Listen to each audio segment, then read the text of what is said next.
America in 2009 was desperate for change. The past 8 years had been a disaster. Those weapons of mass destruction got to be somewhere. Maybe under here.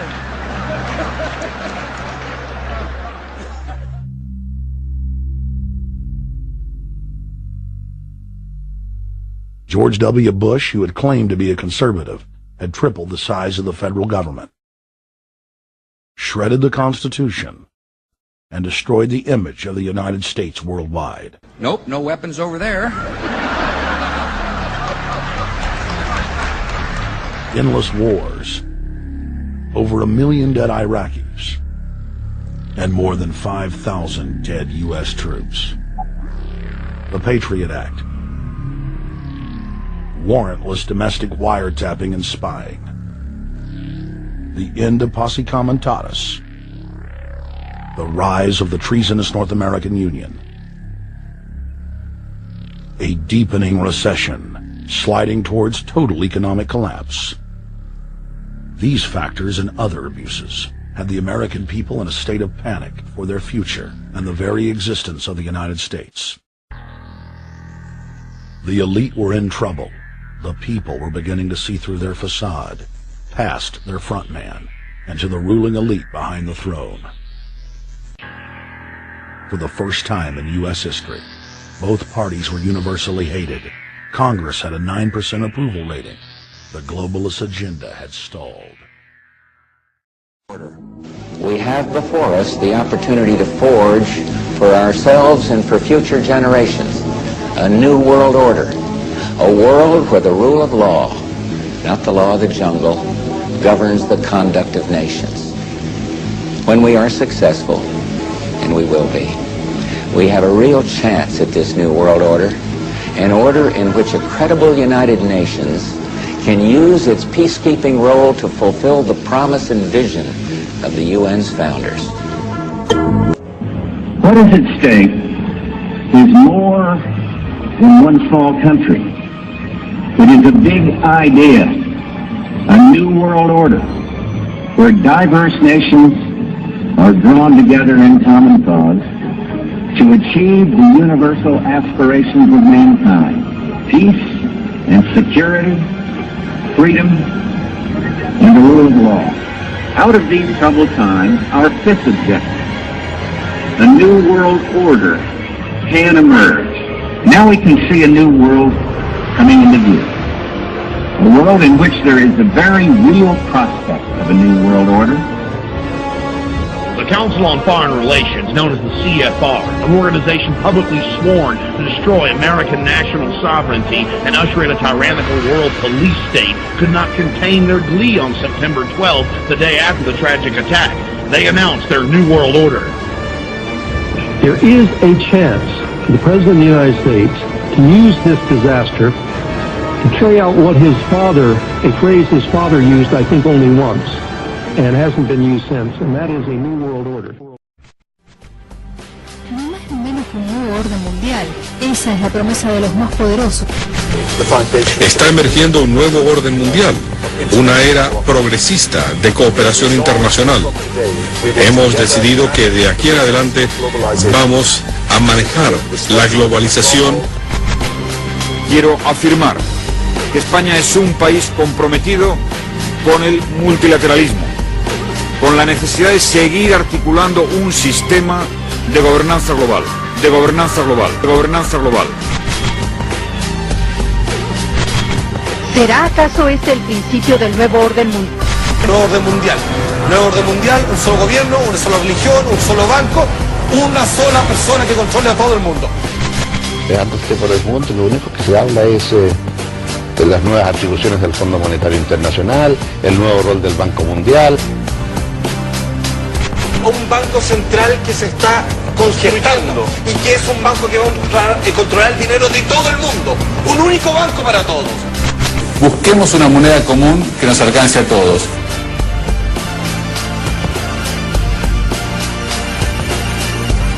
And so, therefore, this is it, international currency.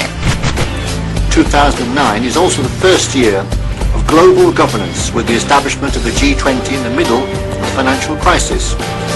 The climate conference in Copenhagen is another step towards the global management of our planet.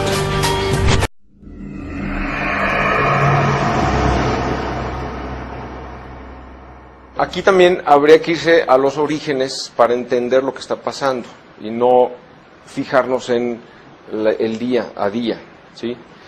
Este colapso financiero y económico que estamos viendo es el resultado de dos fraudes inmensos que estamos pagando todos. El primer fraude acontece en 1913, ¿sí? El 22 de diciembre de 1913, cuando en Estados Unidos un pequeño grupo de banqueros sionistas, ¿sí?, de la banca israelí anglosajona, le quitan al Congreso estadounidense la facultad de emitir los dólares, de emitir el dinero, y se la adjudican a ellos, con la creación de la Reserva Federal, ¿sí? Y tan fraudulenta fue que esperaron a las Navidades, cuando el Congreso ya había suspendido sus sesiones, y dejaron que los congresistas que se oponían al acta de la Reserva Federal se fueran ya a partir el pavo a su casa, y se quedaran en Washington solamente los que estaban a favor, y con ellos, ¿sí?, en un día lo aprobó la Cámara Baja, y esa misma noche la pasaron al Senado y la aprobó. Todavía cuando se la presentaron al presidente Wilson para que la firmara y la publicara, dijo, pero ¿cómo? Si el Congreso está en receso, o sea, jamás se ha dado que se apruebe una ley estando el Congreso en receso. Y entonces llamaron a el banquero sionista, nuevamente, que había sido el mayor financiero de su campaña, se presentó en su oficina y le dijo, tú firmas esto.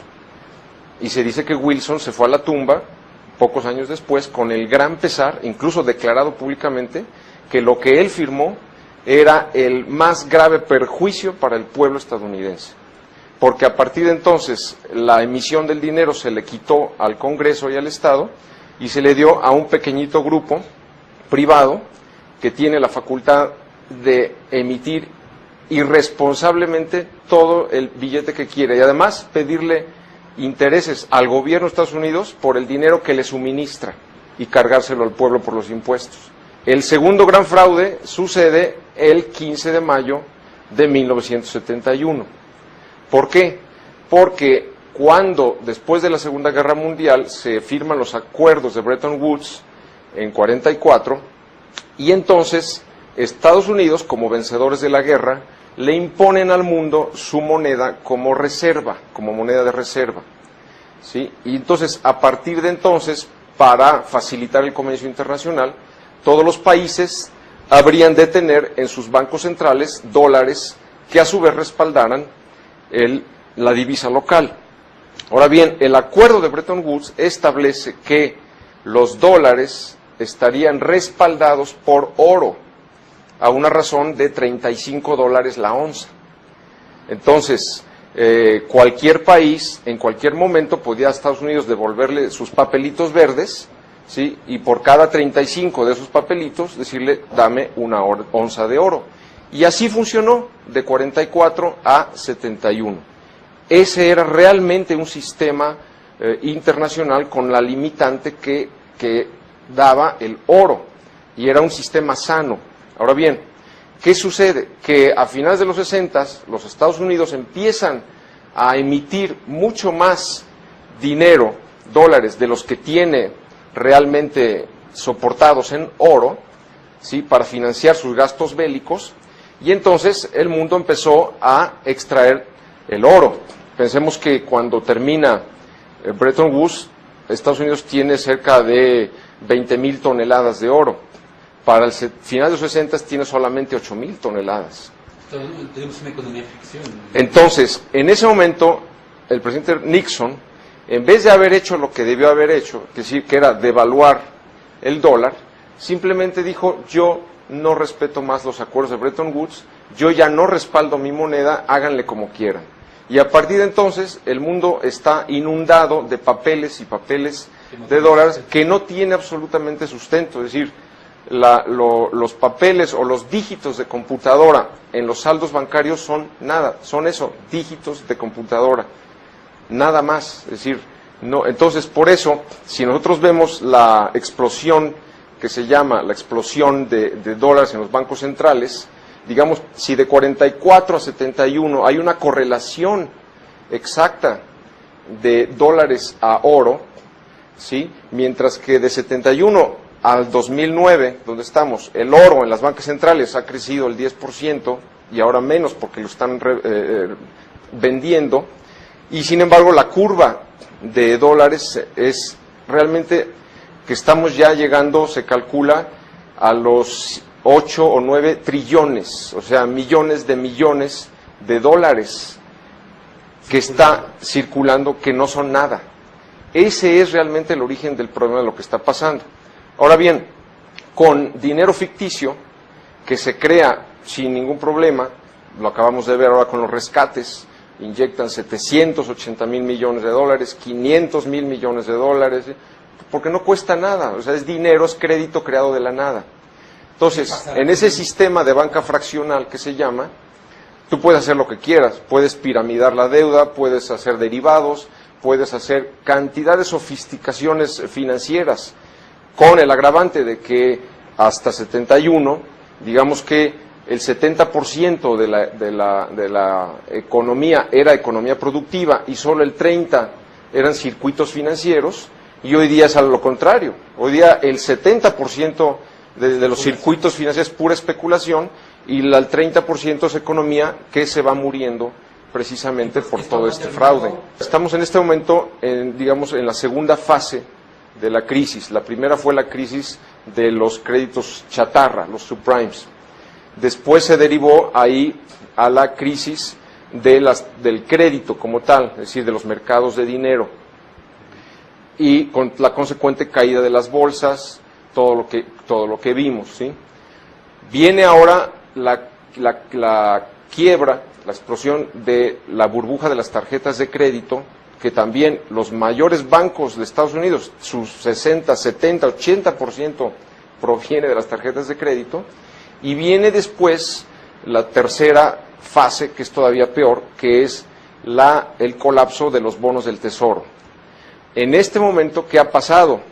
Que cuando se vino toda esta volatilidad en los mercados, pues los capitales corrieron a los bonos del Tesoro, por un lado, a asegurarse, ¿sí? Y por otro lado, porque muchas de las deudas se estaban desapalancando, eran en dólares, las deudas internacionales. Entonces el dólar subió un poco, pero ¿qué sucedió? Que se infló tanto ahora esa burbuja de los bonos del Tesoro, que ahora ya nadie la quiere. Y se dio ya a finales del 2008, por ejemplo, que el bono del Tesoro emite bonos con 2% negativo, cosa que nunca se había dado. Es decir, ¿qué quiere decir? Y la gente los está comprando. Quiere decir, prefiero que el gobierno de Estados Unidos me garantice que solo voy a perder, ya no ganar, solo perder el 2%, a meterme a la bolsa y perder el 30, 40, 50% como ha sucedido. Ahora bien, eso ha hecho que el déficit de los Estados Unidos crezca de una manera pavorosa. Solamente para el presupuesto actual, que va de septiembre de 2008 a septiembre de 2009, se presupuestaron 2 trillones de dólares de déficit. Entonces, cuando venga el colapso de los bonos del Tesoro, de esta burbuja, vendrá lo que sigue después. Es decir, que los acreedores internacionales le van a, sobre todo India, China, Japón, le van a decir a Estados Unidos, yo ya no te suscribo tu deuda. O sea, además de que estoy perdiendo, estoy yo soportando tu déficit y tu colapso financiero, yo ya no suscribo. Entonces, viene ahí la retirada de la deuda estadounidense, Estados Unidos declarándose en deuda, ¿sí? Y el dólar colapsándose a niveles que ni nos imaginamos. Algunos hablan hasta del 90%.